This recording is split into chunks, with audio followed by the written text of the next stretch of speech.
Hello everybody and welcome. In today's video, we're going to check out my tactical approach for Juventus. And let's get started with an overview. I chose them for this video because I don't think I've ever actually used them before in a video. So I figured, let's change that. Like the other videos, there were some tactical elements that I wanted to introduce for this tactic. On top of that, I wanted to try out some of the new center back roles introduced in FM26. With that in mind, I chose a back three formation, and using some type of system with two strikers. Generally, the back three is defensively sound, but how can we get creative in our attack? So if I'm using two strikers, that most likely means no forward wing players. Then, how do we get coverage out on the flanks? I don't want the wingbacks to be isolated out there. Are there any secondary roles that we can get to make overlapping or underlapping runs? And finally, what kind of setup defensively do we want to go with? We can use roles that press, or ones that drop off. But we may not need to because of the strength of the back three formation. I settled on this formation. FM has it labeled as a 5-2-1-2. It gives us our back three plus two strikers. My favorite part, we get that traditional number 10 role in there too. Here's the tactic itself. For strikers, I went with two traditional center forwards. If you want to try this tactic, channel forwards would work well too. I went with center forwards here because I like the idea of the strikers always keeping opposing center backs occupied. Behind them, the advanced playmaker. We don't need the forward movement of a role like a second striker, so the playmaker has freedom to move around that AM position. For the rest of the midfield, I chose two defensive midfielders. We looked at it in my last video on how the box-to-box midfielder will get into the AM position, so I went with the DMs to keep that area free for the advanced playmaker. The two wingbacks are the advanced wingbacks. I'm not sure if there's a better pairing of a role and a formation than one where the advanced wingback can have the entire side to themselves. And I wanted to check out one of the new roles this year, the overlapping center back. I was drawn to the role description that says they'll be more adventurous in attack. Sounds like my kind of role. Out of possession, I went with the middle ground with the back seven. Standard roles that will play basic defense. I like the standard roles when defending. Just do your job essentially. And because of that, since we already have so many players back, I went with the outlet roles up top. Splitting outlet center forwards and the outlet attacking midfielder. Their job is to stay high so that we don't have too many players pinned in our own half. If I needed more defending help, I could change any of the roles to a tracking role to drop back more. There are no team instructions with either tactic, so we'll go to the next section and check out some highlights.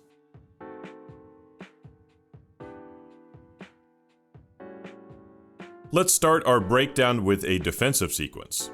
The opponent has the ball deep in their own half, starting their build-up. The weakness of a back three like I'm running is that we only have one player naturally out on the flank.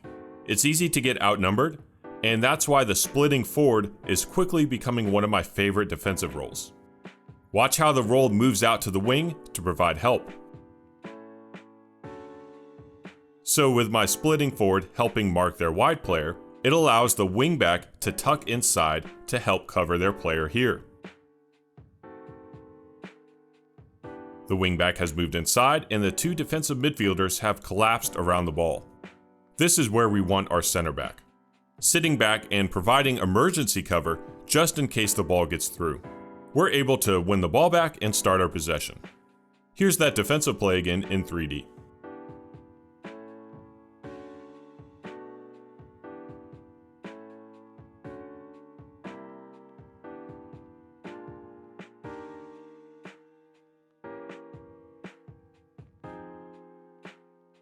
This is another play that starts with the opponent on the ball.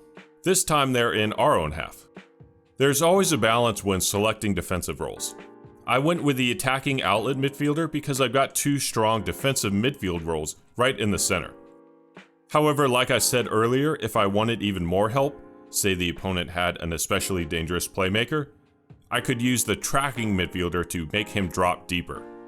But I've been happy with the two DMs and you can see why. They're able to win the ball again and start our possession.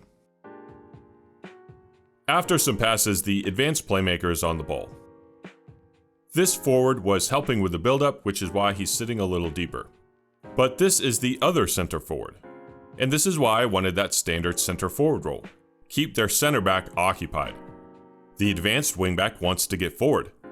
And because that center back is occupied, even with them playing a back three, there is acres of space. The advanced playmaker just has to get him the ball.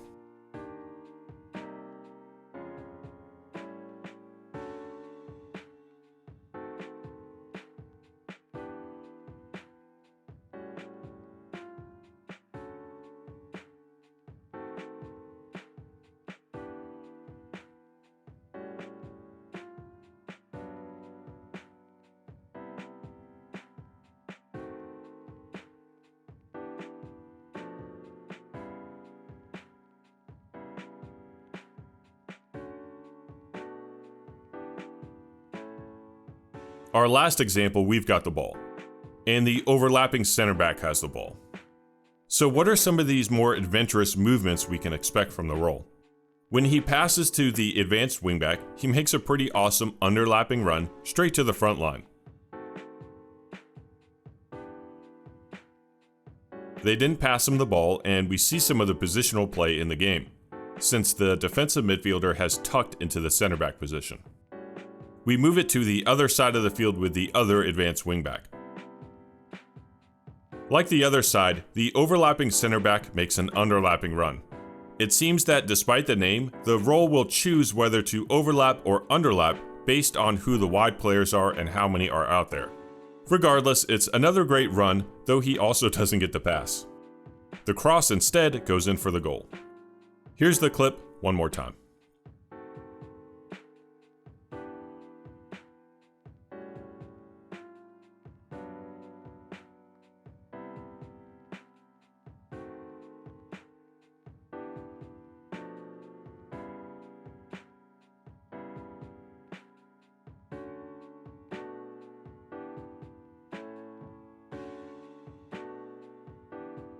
We had a rough early stretch and then a tough draw in Champions League, but overall we're doing excellent in Serie A, sitting first in the league nearly halfway through the season.